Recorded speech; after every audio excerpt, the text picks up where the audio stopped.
faut qu'on se parle, parce que s'il y a bien une chose qui n'attend pas, c'est votre avenir. Si vous avez cliqué sur cette vidéo, c'est certainement parce que vous en avez assez de la vie que vous êtes en train de mener actuellement, un peu comme si c'était elle qui était en train de décider à votre place. Pour autant, avancer en solo vous questionne et vous vous demandez si vous feriez bien de vous faire accompagner par un psy ou plutôt par un coach. Et c'est vrai que faire le distinguo entre les deux n'est pas toujours très évident. Il existe des différences, mais elles ne sont pas toujours vraiment très perceptibles. C'est donc ce que je vous propose dans cette vidéo, afin de vous permettre de mieux savoir si vous avez besoin d'un psy ou bien d'un coach.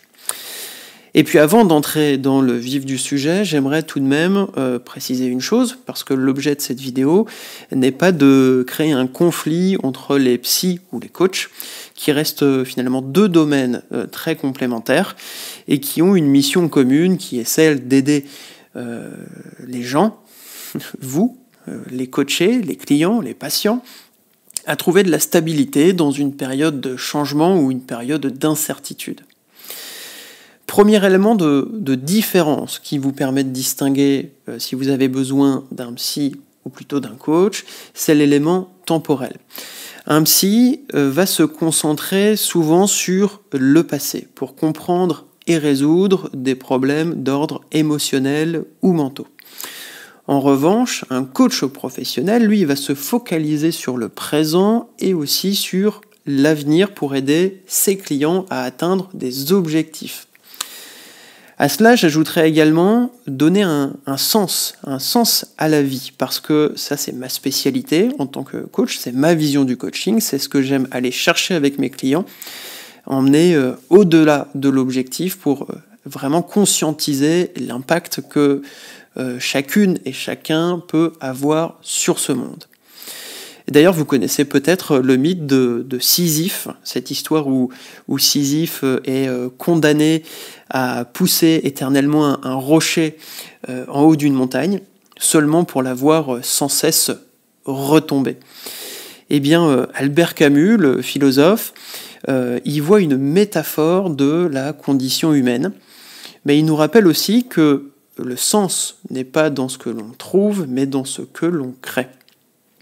Et en tant que coach, eh bien, je suis là justement pour vous aider à créer ce sens dont vous avez besoin, à transformer votre propre montagne en une aventure signifiante et passionnante, plutôt qu'une tâche qui revient sans cesse, encore et encore, avec aucune finalité. Si je devais imager la première différence, qui est la différence temporelle entre le psy et le coach, je dirais que vous pourriez voir le psy comme un archéologue qui cherche des indices dans votre passé et qui explique votre présent. Le coach serait plutôt un architecte qui va élaborer des plans sur la base de votre présent et dessiner avec vous un futur dans lequel vous avez envie de vous installer confortablement et aussi durablement. Ce premier point, il nous emmène à la deuxième différence. Le psy est un thérapeute et donc agit sur une sphère médicale. Son job, c'est donc de guérir quelque chose. On pourrait même dire de réparer ce qui a été blessé ou cassé. Le coach, il n'a pas cette mission. Il n'a pas cette mission-là, il vous accueille tel que vous êtes au moment présent, considérant que vous avez les capacités de rebondir et de faire de vos failles de véritables forces, de véritables ressources pour écrire la vie qui vous tente véritablement. Là où le psy répare, le coach transforme. À titre personnel, c'est quelque chose que j'aime vraiment beaucoup observer dans mes séances de coaching, toujours de voir à quel point l'être humain a cette capacité à trouver de la ressource en lui-même pour avancer. Et c'est d'ailleurs pour ça que cette chaîne s'appelle « Je crois en toi » parce que je suis parfaitement convaincu, j'ai cette conviction que chacune et chacun a la ressource en lui-même pour se sortir de cette situation qui est la sienne, et même d'aller au-delà de ses objectifs en direction de sa quête de sens. Troisième point, troisième différence selon moi et pas des moindres, là où le psy va faire entrer son patient dans une grille précise, pour l'orienter dans une direction donnée, eh bien, le coach n'imposera pas, lui, d'itinéraire. Il ne suppose pas, il ne présuppose pas, il ne se place pas, volontairement dans la posture d'un accompagnement qui sait. En fait, lui ne sait pas ce qui est bon pour le client. Le coach est un coach professionnel à partir du moment où il accueille son client de cette manière inconditionnelle.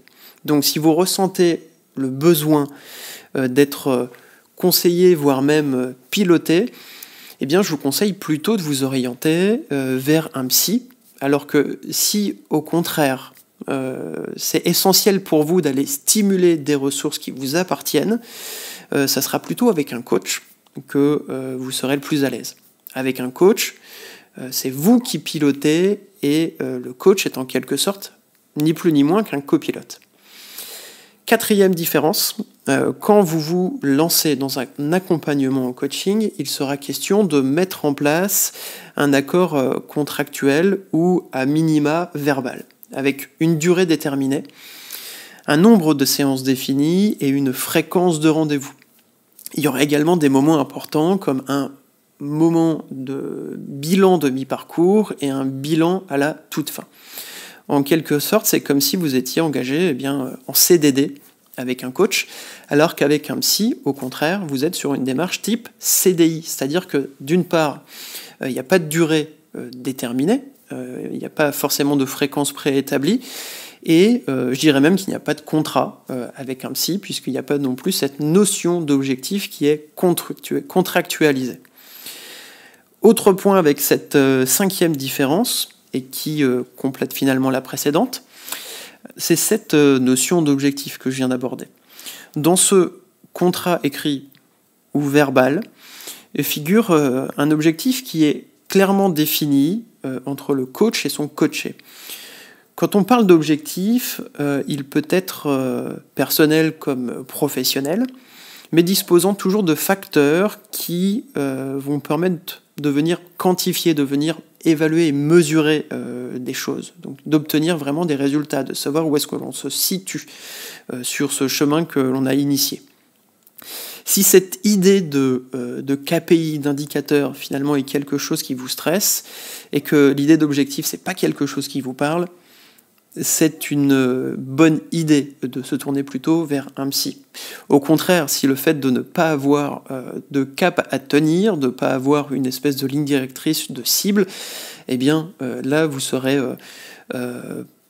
plus à même de répondre favorablement à ce que le coaching propose. D'ailleurs, si arrivé à ce point de la vidéo, vous avez le besoin de vous faire accompagner par un coach, eh bien, sachez que je me tiens à votre disposition pour approfondir le sujet ensemble en fonction de ce que vous aimeriez changer, ajuster dans votre vie actuelle. Et pour ça, vous pouvez réserver un appel découverte directement dans la description de ma chaîne. Il y a un calendrier qui vous attend et on échange par téléphone de manière totalement gratuite. Si je devais résumer ce que je viens de vous expliquer, eh bien, je pourrais dire que donc, le psy répare et le coach transforme. Ça me paraît être ce qui est le plus parlant, parce que le psy, eh bien, finalement, il va vous guider à travers un chemin qu'on pourrait presque dire prédéfini, et le coach vous laisse votre propre voie, vous laisse tracer votre propre voie. Qu'avec un coach, vous avez un contrat type CDD, avec un psy c'est plutôt un CDI, et qu'il n'y a pas donc de notion d'objectif quand on travaille sur le domaine psy, alors que c'est tout le but du jeu quand on s'engage dans une démarche aux côtés d'un coach.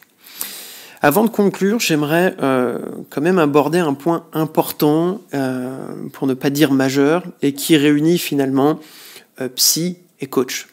Et ainsi vous verrez que ça suit ma logique de ne pas créer de conflit entre psy et coach. C'est pas l'objet de cette vidéo, encore une fois. Ce point important, c'est le point de la confidentialité. Le respect d'une éthique toute personnelle, d'un code déontologique.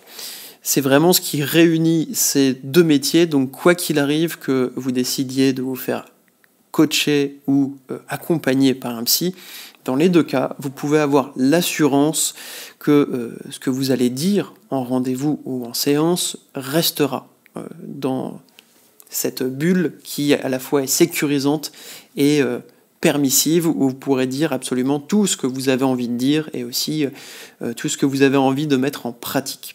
Donc ça, c'est vraiment le point commun entre le métier du psy et le métier du coach. Enfin, peut-être une dernière astuce qui est selon moi la plus efficace pour savoir si j'ai besoin d'un psy ou si j'ai besoin d'un coach, c'est de vous demander, et finalement, est-ce que vous êtes plutôt sur le comment ou sur le pourquoi ? Le pourquoi, c'est l'affaire du psy, et le comment, c'est l'affaire du coach. Donc retenez bien ce moyen tout simple de faire la différence. Si j'ai envie de savoir pourquoi j'en suis là, dirigez-vous vers un psy, et si au contraire vous voulez savoir comment aller de l'avant, passez par la case coaching.